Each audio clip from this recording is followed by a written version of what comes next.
up, y'all? Thank you for coming out to Groove Theory. I'd like to present our special guest, Ken, for the evening. He'll be giving a masterclass. Let's give him a round of applause, y'all.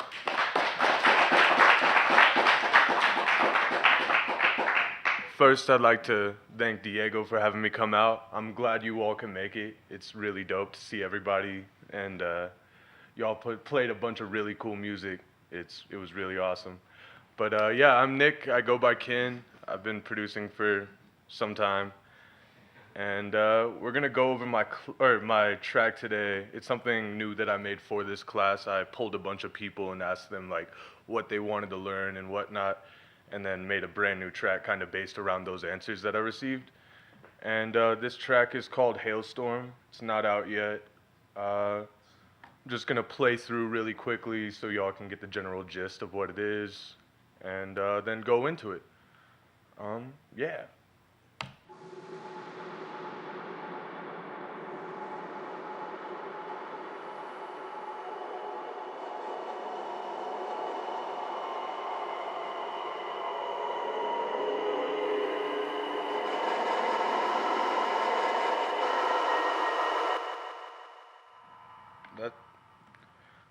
It's buffering samples.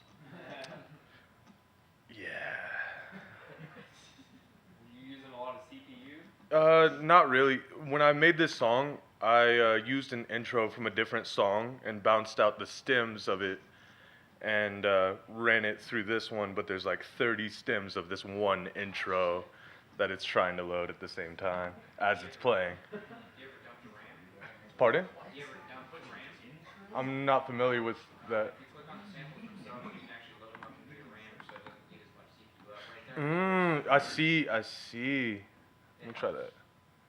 Boom.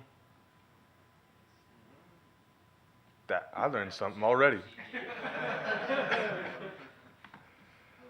All right.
So that's the song.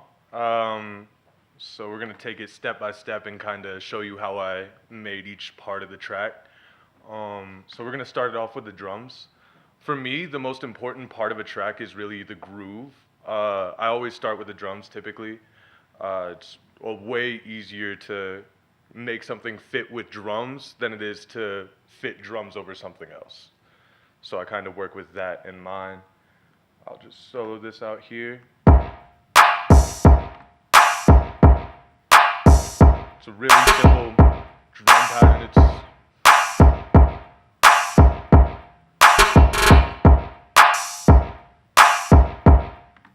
kind of comes back and forth a little bit with certain patterns. It's like the, where's that? Oh yeah, it's pretty much all soloed anyways. So, but yeah, for this it's really, honestly, pretty simple. Lots of whoops, everything.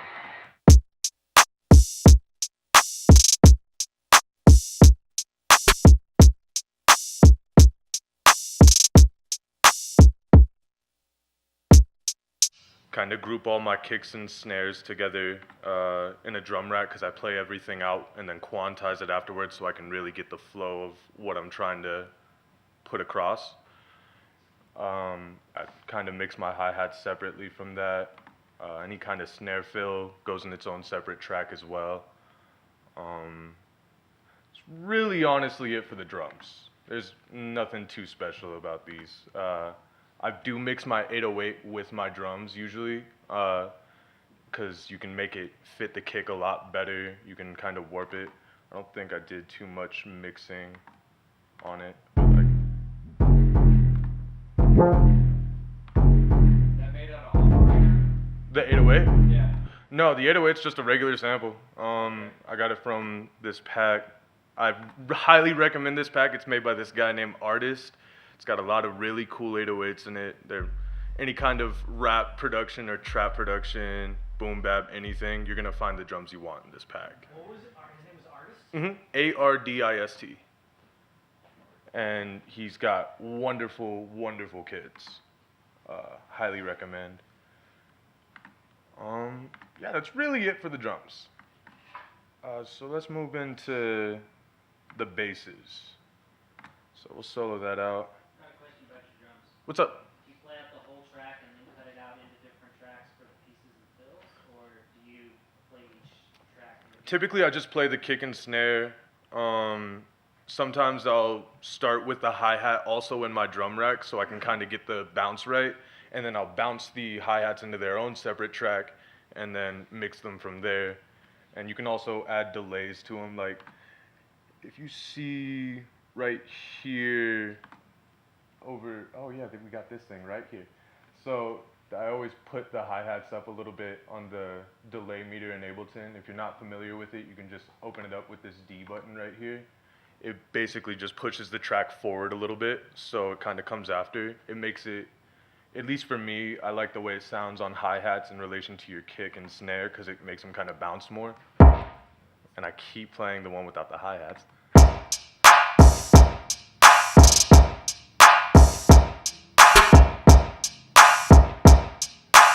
Kind of keeps it slightly more offbeat, which is something I dig. But yeah, that's really it for them. The basses, How do you usually EQ your kick drum? I don't. You don't? Mm-mm. It's I usually just try to pick something that fits the track the best. So it just sounds good already. This actually for this kick drum, I pitched it up 3 semitones just to kind of make it fit with everything a little more, because without it, it kind of gets a little cluttered in the mix. Versus at 3 where it's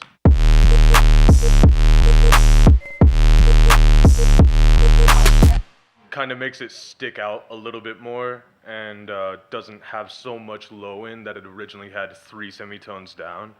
So it just fits a little better, triggers the side chain a little bit harder. It fits with the 808 really, really good pitched up 3 versus not.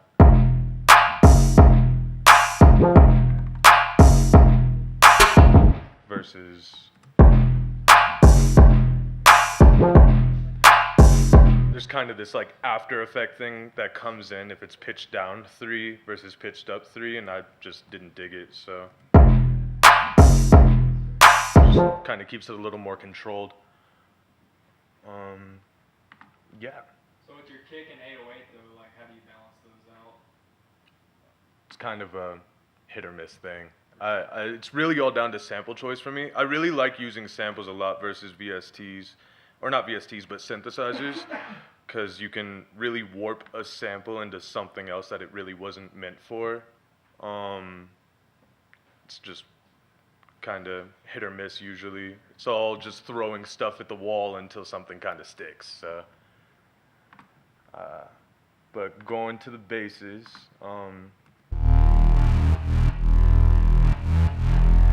this simple resound I made in analog for the intro. Not too much processing, just a little bit of overdrive, chorus compression, sidechaining specifically, not regular compression. It's made in analog. It's just 2 detuned saw waves. Sounds really cool. That guy's a master of it over there.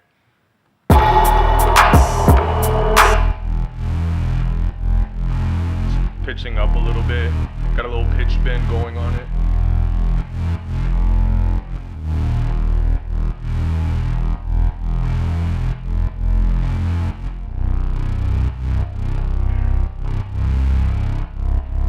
Kind of gives it this constant build-up effect. I was thinking when producing this track, I was kind of thinking of it as an electro house track, and I find in that genre people are just constantly building up. It's just always going forward. So I kind of made this with that idea in mind. So there's tons and tons of risers, and just constantly building up momentum.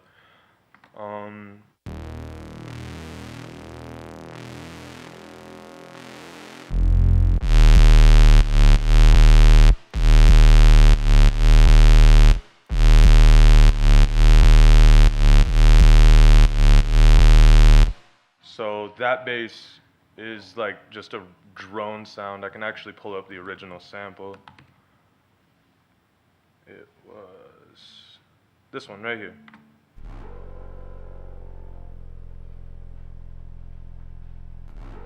I just threw that into a sampler and played a note until I found it kind of oscillated in a way that I really liked. It was actually an A note, if anybody cares, but the bass, you just take it and throw various effects on it. Used a lot of overdrive compression. I really like to distort sounds as much as I can to where they're not really even remotely resembling what they sounded like originally. So without the sound or effects, it's just...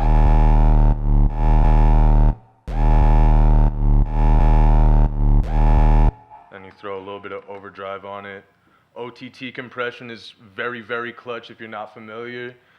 This is just a regular preset in Ableton. You can find it in the multi-band compressor.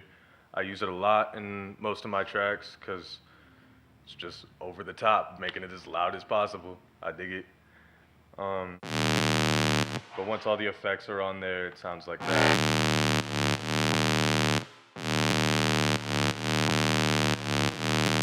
Most of the sound is really coming from this overdrive than anything else, I think. Yeah. Yeah, without that overdrive, it gets that really resonant sound that nobody really likes with it. I've got a little bit of white noise layered on top of it, playing the exact same pattern. Just kind of gives it a little more texture. It's a really simple thing. Just white noise and operators, side-chained everything else. And then the sub.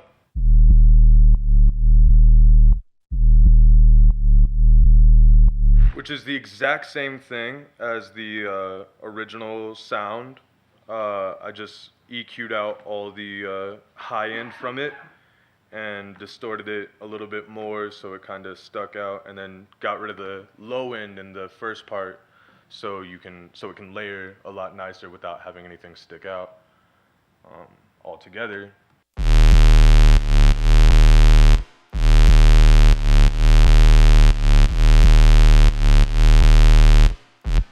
Also have a little bit of reverb on the higher sound. It's coming from this send here. That's really just for texture. Yeah. And yeah, that's really the thing that kind of keeps this track together, is just this rolling bass line that keeps going forward and forward. Doesn't really change too much. The elements around the track kind of change to give it a little more variation. As it goes on, I actually changed the EQing up a little bit. I boosted this 5 marker here because it gives it kind of this valley resonant sound that I really dug. But in the second half, it changes up to these other 2 EQs that pop up, and it gives it this more resonant valley sound that's kind of different from the first one.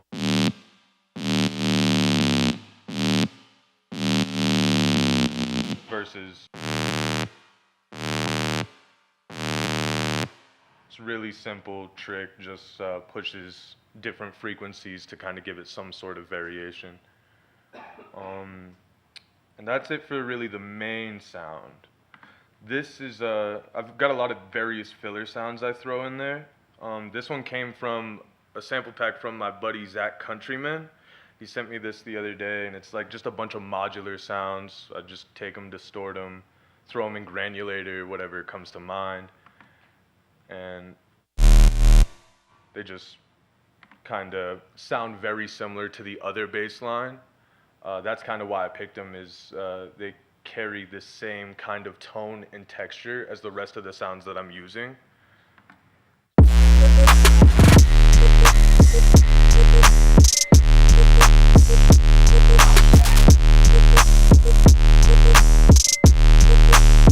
Yeah, it's just all of these filler sounds are just the same kind of tone as the other ones.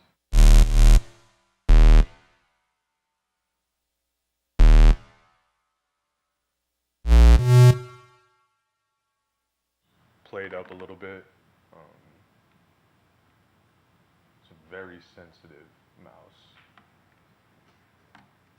It just put a little bit of legato, and oh, there is no glide on this. It's actually just one singular voice layered with each other, so it kind of bounces up. This section right here, I add a few more bass sounds in there. These I just threw into granulator and then kind of just mixed and matched sounds until they worked. For my sound design, I usually have like an hour or 2 a day where I go in and I just make a bunch of sounds that I can throw into tracks versus trying to make something while I'm making the track. I try to get the product done as soon as possible, so I tend to make those long 2-minute tracks of just pure sound, like this one.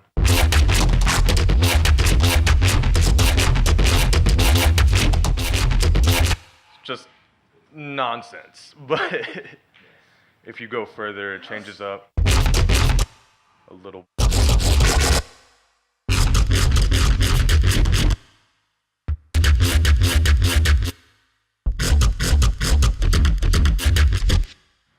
Yeah, so it's just this long thing, and I just mix and match the sounds and the patterns until I get something I kind of dig, and then these 2 sounds just kind of came out. Really simple.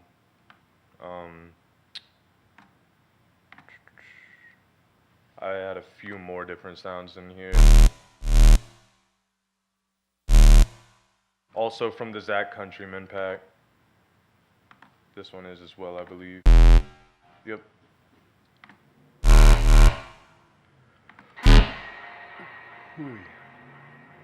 So there's those.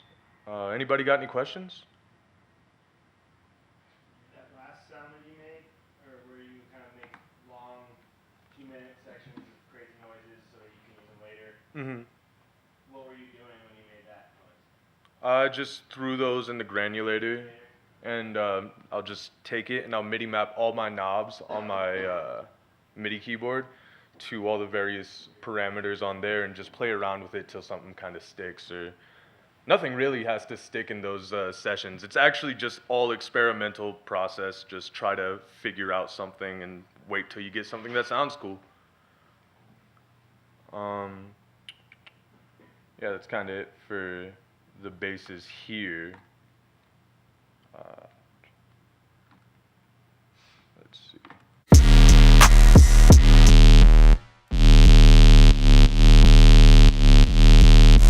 In this switch up, I kind of I changed the pitch around on a lot of these to kind of go down in tone once again to bring back that idea of constantly adding tension to the song. And yeah, it's very. Is it like pitch bend? Yeah, just a lot of pitch bend.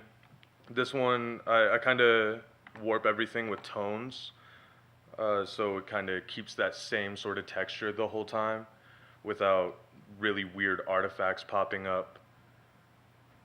And yeah, it's a little, that thing. It's just the same as all the other sounds, stretched out really far, and pitched down with the pitch bend automation inside the clip view. So that's kind of it for the basses on the first half. There's really not too much going on there outside of just constantly throwing in those filler sounds to keep the track moving. I have a lot of other filler sounds. I mix my filler sounds with my effects and risers and stuff just to, that's kind of how I keep them in my mind. I treat them as their effects because they're not really bass lines, they're not really anything else. So we'll solo this track. There's a lot of filler sounds. I've got this police siren right here. Just a regular police siren you hear in Foco every day, all the time, through all hours of the night. There's a Reese bass, another one, but it's in a higher octave. That's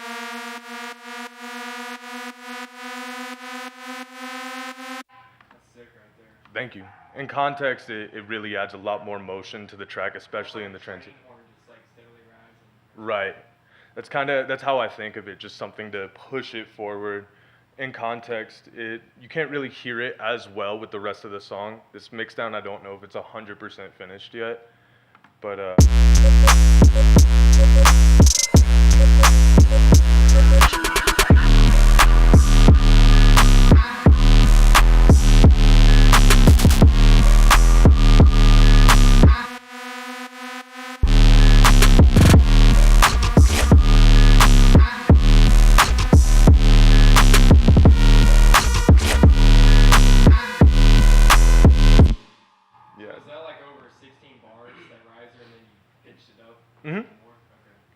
just keep pushing it up further and further as you go. I also have like this Modern Warfare 2 tactical nuke sound. I sample a lot of video. I have Naruto samples in here, just everything.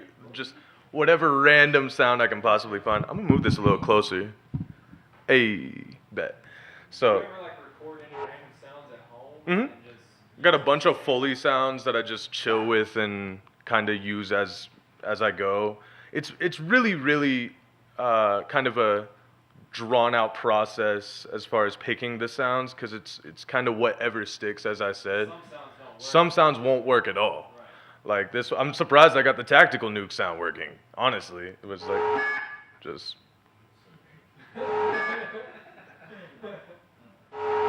I don't even know if you can hear it in the mix that well.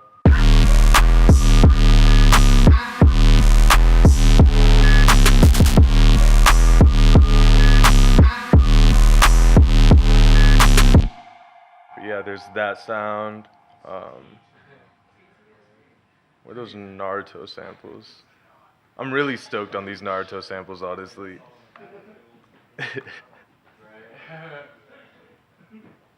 Where are those at? Oh, this is just like a little vocal riser. There's a lot of risers. Probably 16. It's way too many risers. It kind of varies. Usually before I try to change something up.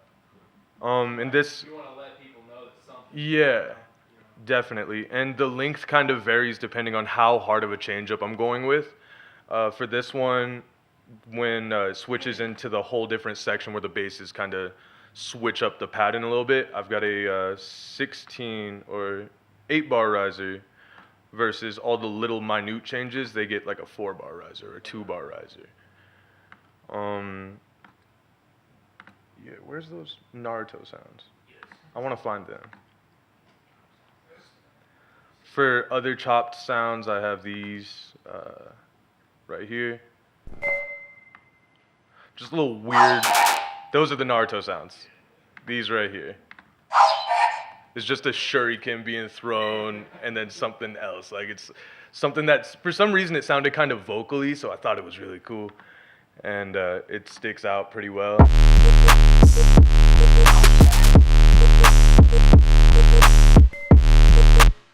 But yeah, I use a, yeah, that's, it's just this little sound right here. Is that from a sample pack?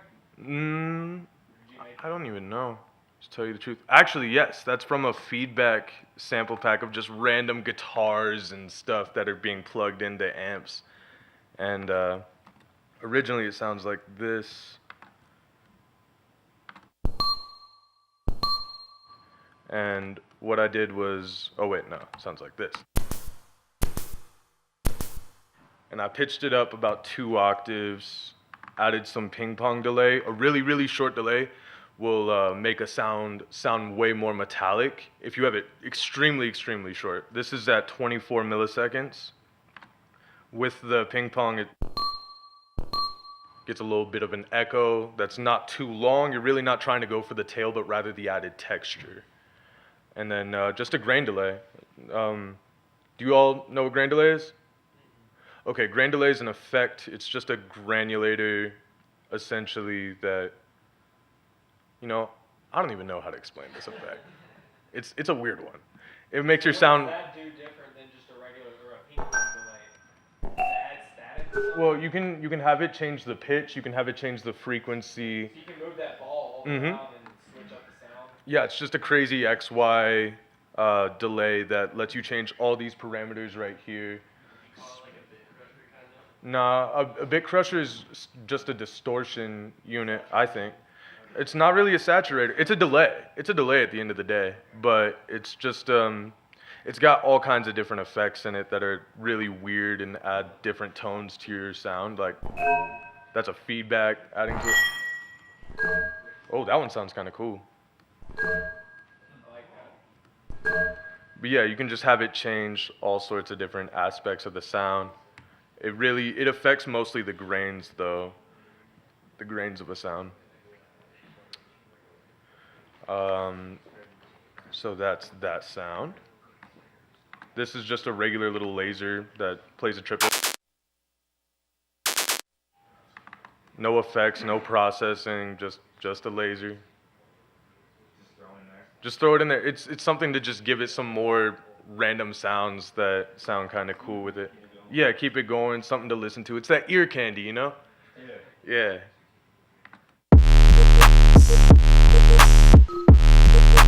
I forgot to change that shit back. Am I allowed to cuss? Am I allowed to cuss? Okay, word. Thank you. Well, it's being recorded, isn't it? Okay. I just wanted to check.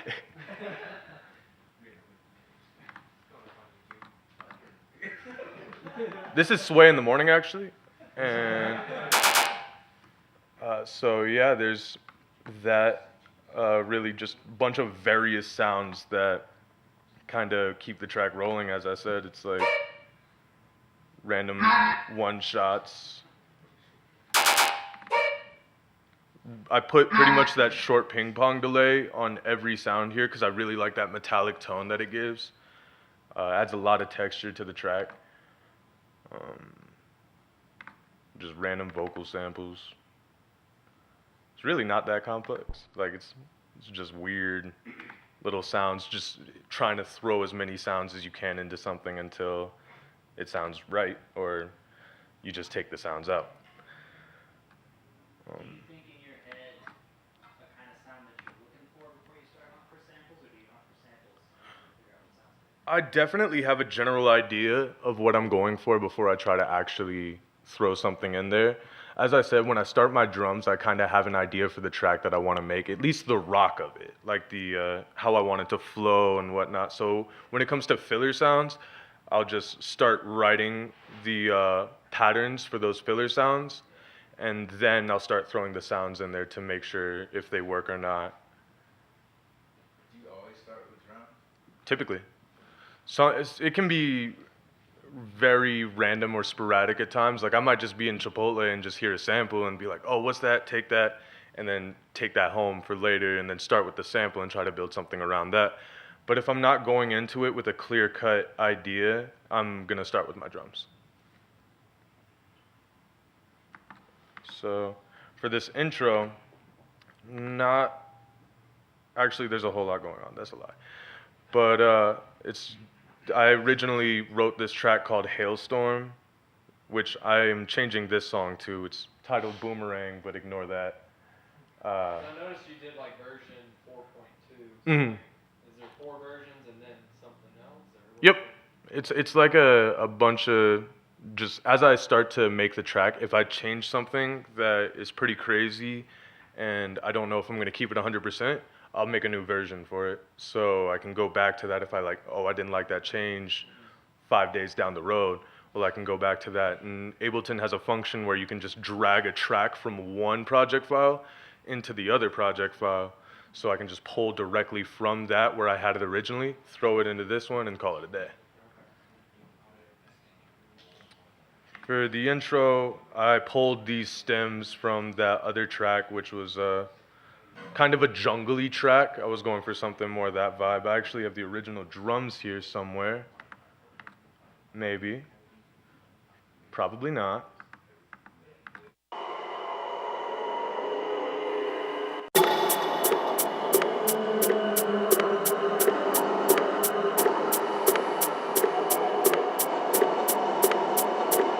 The main kind of vocally sound comes from this random cinematic pack. It's actually a bunch of movie samples. I really love sampling movies and like horror stuff because you'll get the weirdest sounds that you can ever really imagine from those. So it's just, where is that thing? I wish these were all different colors so I could tell them apart. Ah, there we go.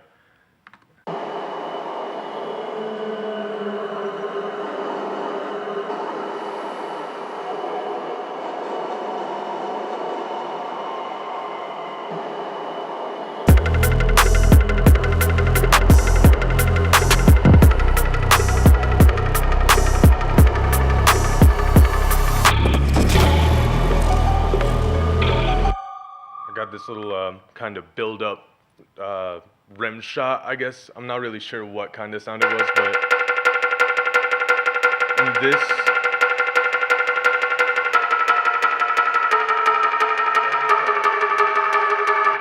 Audio sample put in there, or is that in like granulator too? it's not in. Anything, or is it just? To tell you the truth, it's in a different project file, and I can't entirely remember how I made it. Sound like that? Are you I'm trying to think how to ask this.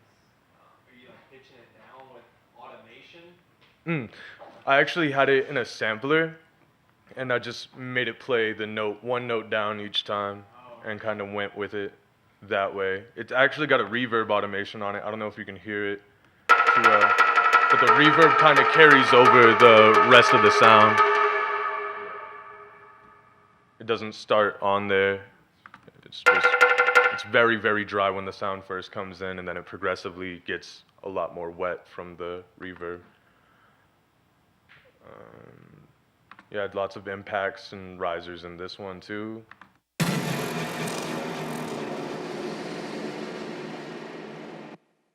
This one's kind of a fill and an impact. Where's the fill part? There's the fill part.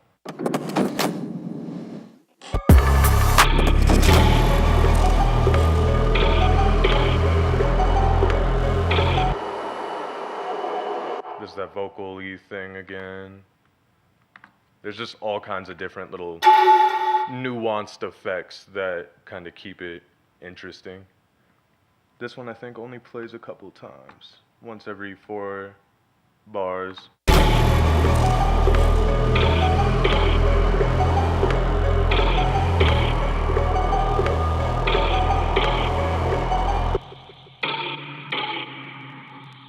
Oh yeah, this was another thing that I think I actually got from that feedback pack of just weird noises, and I just pitched it up and like made a little melody out of it.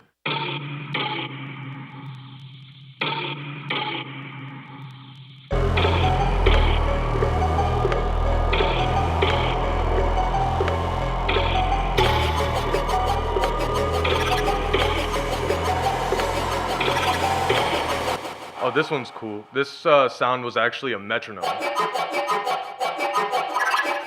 But I threw an arpeggiator on it and actually used a lot of grain delay and frequency shifter. And those two plugins, or not plugins, but effects alone will warp your sound completely. You will not end up with the same result of what you started with, ever. It's it's pretty much impossible to come out with something that is really similar to what you had. And I just took it, threw an arpeggiator on it, gave it a little bit of reverb.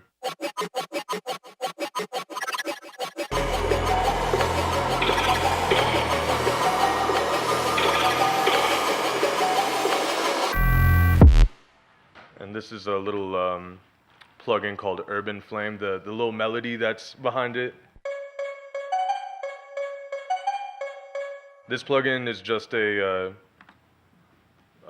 rap production plugin. I really like it. It's really good for trap music. There's all kinds of different sounds. It's actually a rompler. It's just got only the presets. You can't really do too much to the presets in the actual plugin, but you just add effects on it, make it sound different. If you're into hip-hop production and you want to make like rap beats and whatnot, I highly recommend this plugin. It's really, really good alternative to Omnisphere if you can't get that. And yeah, that's really it for the melodies and intro. It's just more effects.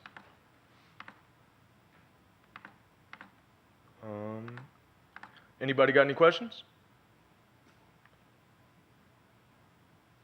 You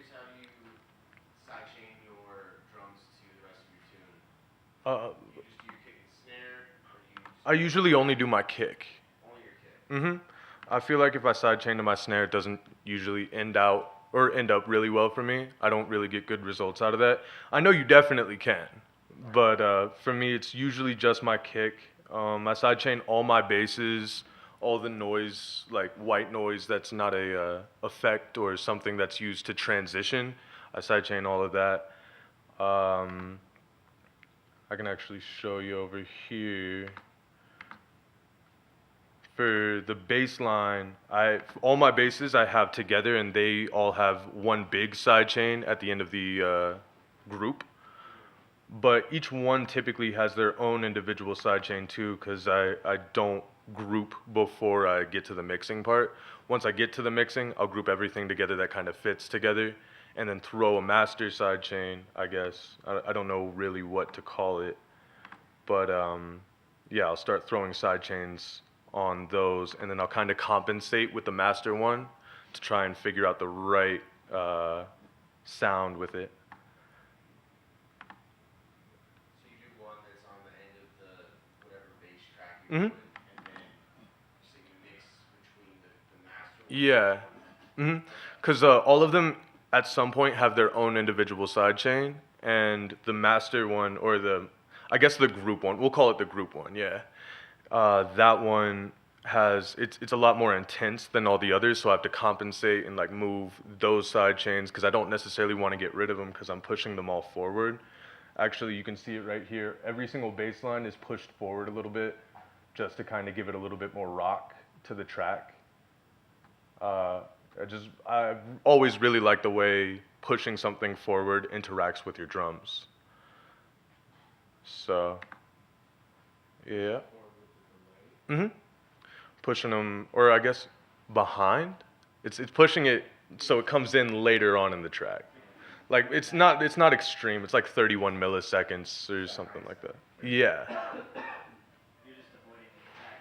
It gives the kick a lot more room too, which I really dig. But yeah, that's really it for the first drop. I have something so.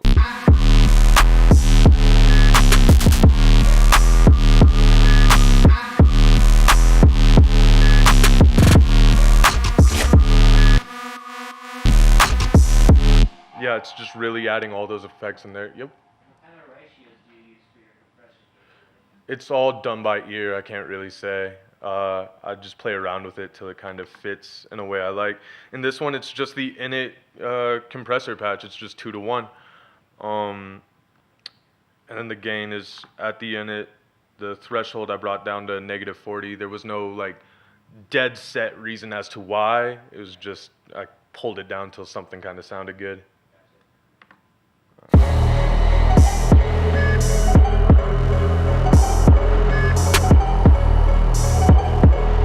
In the breakdown, I kind of bring back all the elements from the intro, or try to. It's really just this, the vocally sound from the horror pack.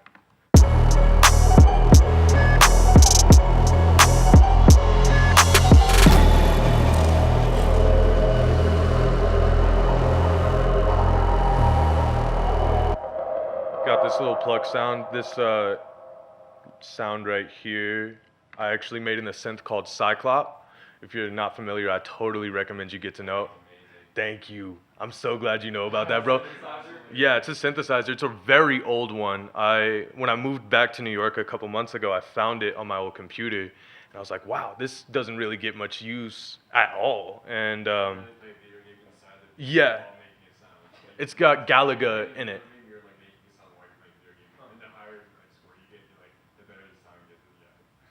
And if you lose, it'll make your sound really shitty. If you lose that game, it'll fuck it all up. It's really important to win. Don't say that. You're a winner. You're a winner in my eyes. But yeah, I got the main little pluck melody. That's this is just that reverbed out.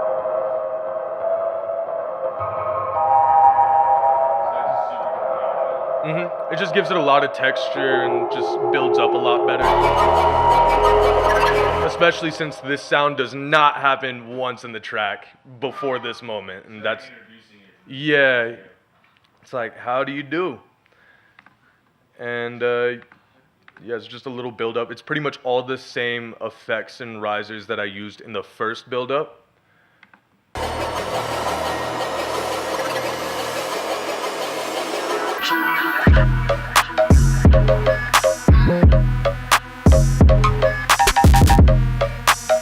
I got this little vocal sample here. This is from an old iOctane track. He's a dance hall artist. If you're not familiar, he's super good.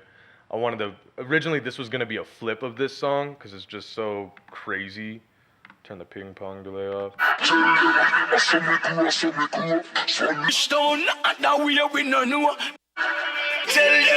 Just that tell them part, but it's a really cool song. I get a lot of influence from dancehall. Originally, this track started as a dancehall track. Ironically, I don't know how it turned out into this from there, but but yeah, the drum beats. The original part of the track started with this drum beat that was kind of.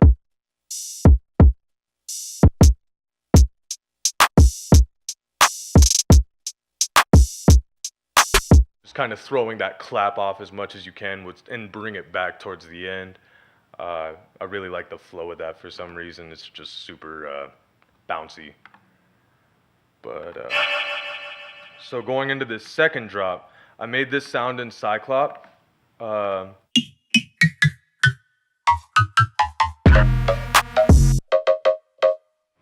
Just played it in. Originally. I was wondering about that. Oh, word. Okay, so I made it in Cyclop. As I said, I do all my sound design before I get into a track, so I have this long thing of just random, weird, nonsensical sounds, and then I finally found this one tiny little part where it just, and then played that in. It's like,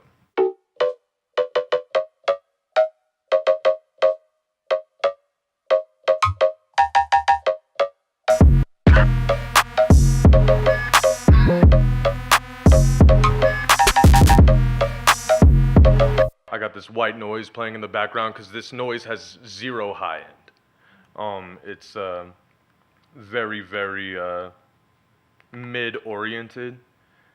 A lot of the sound Do I you recommend doing that with mid-oriented sounds, but Mhm. some white noise? Yeah, it just gives it that extra oomph to stick out a little more. Layer it with the same pattern of what you're trying to go for. For me, like in that first bass I was telling you, I had that white noise layer on it to kind of just give it a little bit more high end so it sticks out more. Over here,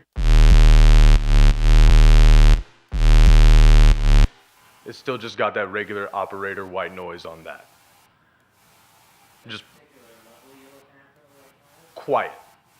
Well, volume, like how loud is it? It's negative 44 decibels. Without my mastering chain, this song is extremely quiet. It's got 20 gigs of or not gigs, 20 decibels of headroom.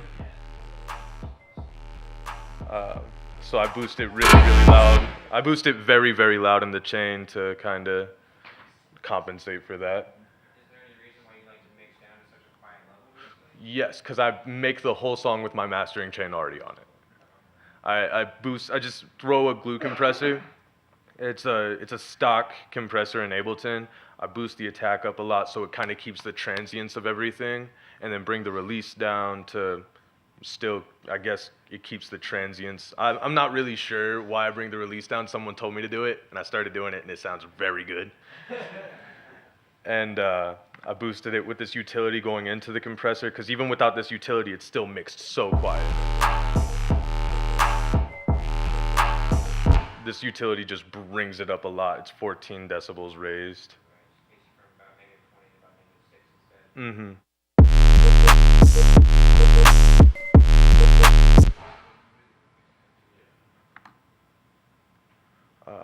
So yeah, go back to this one. Like on those bass sounds, those are more samples for this specific track.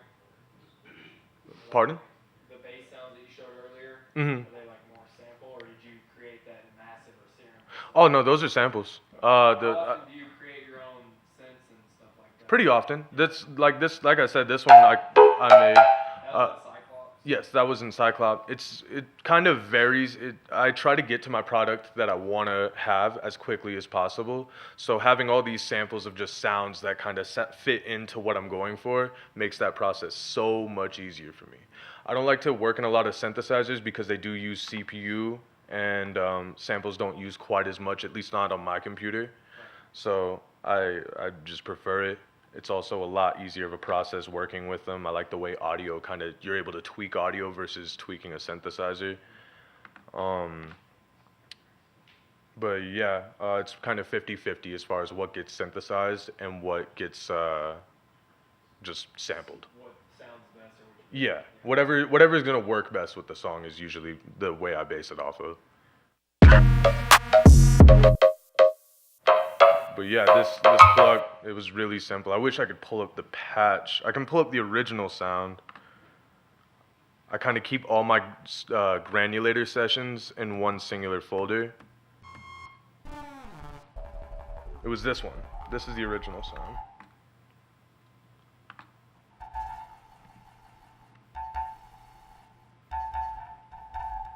Yeah, it's really weird, just kind of grainy sound. That was after grain delay. Before, it was this. This is what came directly out of Cyclop. Where's this volume?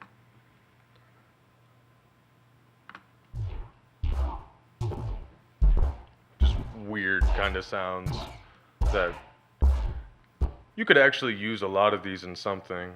But I always throw it in granulated because it gives me another way of thinking. Gives me another way of thinking about my sound that I wasn't initially planning on having in the first place, because it's just such a sporadic effect. Yeah, just end up coming out with that. A lot of this sound comes from a vocoder and the frequency shifter. The tone change in this part right here is directly from the frequency shifter. It's just going down 100 hertz in the frequency, I guess. I really don't know how to explain frequency shifters. I don't even know what it does. It just makes the sound cool.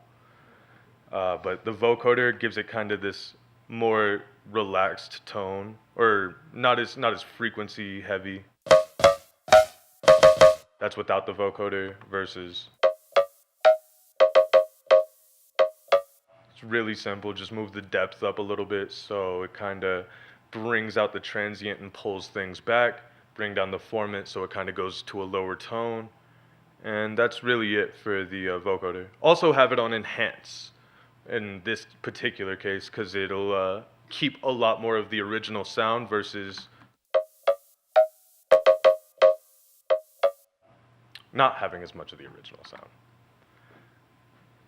And a little bit of the delay trick.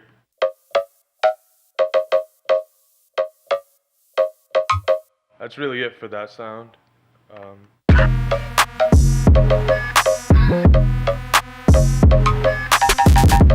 I use the same type of riser, Reese riser in this one, but I EQ'd it slightly differently because this section has a lot more sparse sounds. The sounds are a lot further apart in frequency than the rest of them, so I didn't want this having too much high end, whereas in the first drop, I wanted it to stick out more.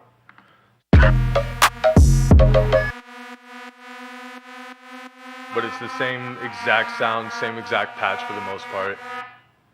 This one has got a lot more high end, a lot more stuff going on in it.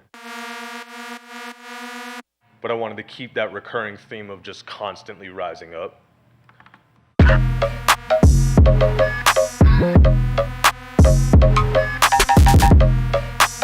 Same filler sounds as before, like 100% the same. Honestly, the pattern is extremely similar to the first pattern. The only difference is I added an 808 and then that sound. Everything else is pretty much exactly the same as the second half of the first drop. And yeah, honestly, it's kind of it for the track. It's really not that much going on. It's just a lot of sounds, trying to find where they fit, finding the pocket for each individual sound. That's kind of the way I do things myself. And yeah, is there any questions? How do you go over, I guess, sorry, He raised his hand. I got to do it. All right, teacher. How do you think about pockets for sounds? Like, your basses have a really wide frequency range versus your effect sounds. How do you make sure they're all fit together and not? I try, when I want to find something to fill something in, I try to give it all the room I can give it without, or well, not without, but rather give it all the room it can have, and then try to find whatever sound just kind of fits for it. In this case, I wanted to use a lot of sounds that were a lot higher, not as bassy as the rest of the sounds. Hence the kind of the tactical nuke sound, the Naruto sounds. They have zero low end. They're just weird little sounds that kind of fit in some way or another. As far as my thought process when picking them, it's really just whatever works. Like it's Naruto sounds, bro. Like of all the things, like I've got like all kinds of different sample packs that I like to use with just random sounds in it that you like that. I can think of something for most of these, and then you just add effects on them kind of to taste and just play with it till it works. Oh yeah, that's a cool little one. I didn't go into that sound. This is also another one from that Zach Countryman pack. Everybody's got to get this when it comes out. It's coming out soon. He really killed it with this. But yeah, it's just a frequency shifter and erosion. I chopped off a little bit. Originally, the sound is just this. But take it, add the frequency shifter, erosion. It's just a little bloop. And yeah, lots of build-ups, lots of risers, lots of bass sounds. What's up, bro? Thank you. I appreciate that. I'm sure he does too. I know you kind of already touched on it a little bit in the sense of you like to start with your kick drums and that's kind of where you get your flow going. But can you discuss a little bit more of, I guess, the reasoning or what I'm looking for, the method behind the madness? Because you have so many tracks going on, you have so much just that's random. How do you really kind of bring it together to a coherent idea besides focusing on the drums? Like when you're bringing your melodies in or when you're kind of more arranging, you just have randomness in there. Right. Once again, it really comes down to the just experimenting till something works. I try to start with a drop and build from a drop, and then I'll throw all the, I throw all the elements together into one single drop to kind of see if they all stick together in one particular thing, and then spread them out. Then just start throwing them in different places. You don't even have to have them in the same place you had it originally. Just move it around to taste and see what kind of works. Like the, where's that thing? It took me like 15 different spots before I found out that this just worked in the first drop, like this sound right here. I was like trying to find ways to keep the flow, and I really liked the sound, but it didn't necessarily work in other spots because I was bringing in hi-hats, taking out hi-hats. It's constantly bringing these elements in and then just pulling them away. Like I was not expecting it to work in the first part, and then finally I tried it and I was like, okay, we're just gonna stick with this because it kind of works. I really try to do a lot of my filler work after I do the drums, before I go into the basses even, because it just helps me get into the flow of what I'm trying to groove to. I always think of the groove before I do anything, so it's just like the just weird little one-off sounds that, yeah, they're almost more like percussive elements. I treat them like they're a part of the drum loop rather, because if you just add the drums into these, let me just do the chop sounds without the bass line and.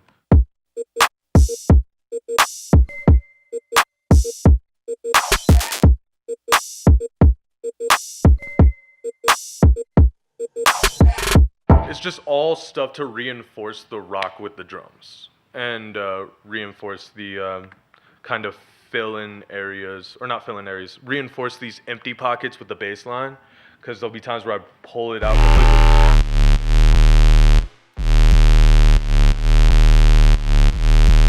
Just giving everything its own kind of space to breathe and play its role. So would you say you focus more on the rhythm more than the melody? Mm-hmm. It's really all rhythm for me. I like to think of the rock, as I said, think of the drums first, so it gives me my kind of platform to base the rest of the track off of, versus starting with like a bass line and then trying to make drums work around that. It's so much harder for me personally. I can't say it's universal for everybody that way, but for me, I can't really do that. It doesn't work.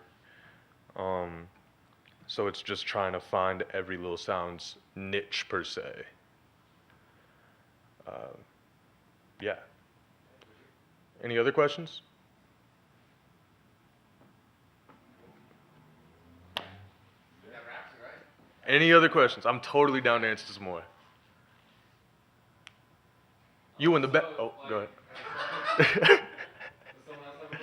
No, nobody had it. I was going to just start calling people out.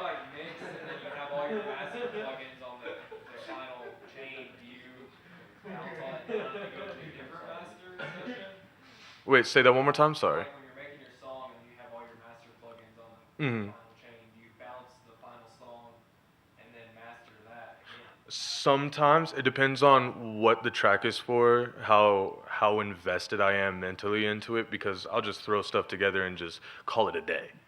In this particular instance, I mastered the song inside the actual project file, didn't pull anything back. Yeah, bounce it, call it a day. If I'm going for something that's to be released somewhere, it's coming out on a label, it's doing something, then I'm gonna try my best to get somebody else to master it before I do, because somebody's gonna have a whole different ear for what I'm trying to do. So if that's doable, then I'll do that. Could you show me what plugins you're using on that master chain? Utility and glue compressor. Oh, I also have. You don't like use Ozone or something? I have it. I don't really like it because it runs my CPU too high. I liked it. I use it on my desktop for a lot of my other songs. I've used Ozone in the past, but I really like to keep things as simple as I can. And I really love stock Ableton plugins. Like they really killed it with that. The glue compressor is one of the best compressors I've ever used. Utility is just a simple booster. I don't really know how to describe it, and is just throwing it all together and seeing how it works. I did forget to mention in this project, I actually use this plugin called Endless Smile, which is a plugin made by Dada Life, if you're familiar. I hope you all are. It is sort of like Sausage Fattener. The way that Does his face change when you turn it up? yes, his face does change. Look.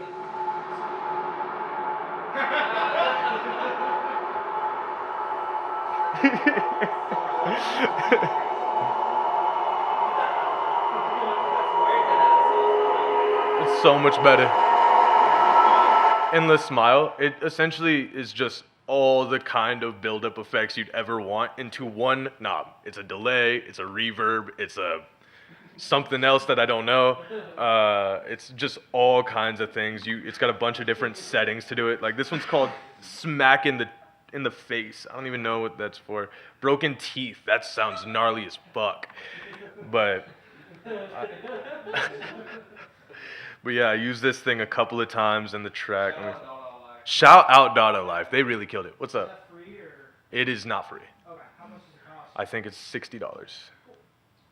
And then, yeah, I just use that 3 times in the track, just on the master, so it just kind of builds up, adds reverb to everything.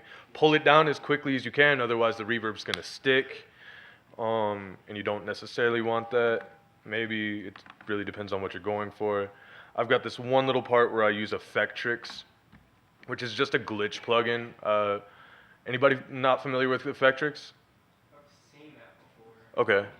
It's just a regular little, it's a glitch plugin with a bunch of different effects. It's got like a looper, another looper with a different name, reverse, stretching, vinyl. So that was made by Sugar Bites? Mm-hmm. Okay. Don't It's, they make the wow? yes, they do. It's the same company. They actually have a vowel thing in here, I think. I think you can do like vowel things with this tonal delay. I haven't tried it, but I use that just to stretch it out at the end of, where's that at? It's right here.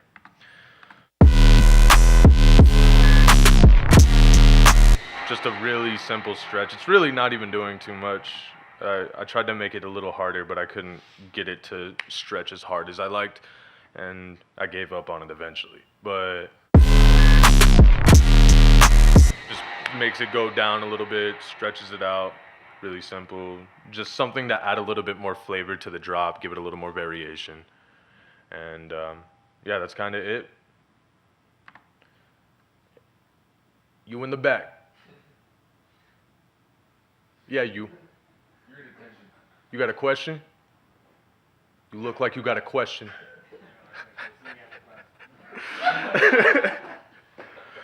I bet. Well, yeah, I've got nothing more to really show with this. Nothing at all. I'll see you soon. All right, bet. Bet on that. But yeah. Give it up for Ken, y'all.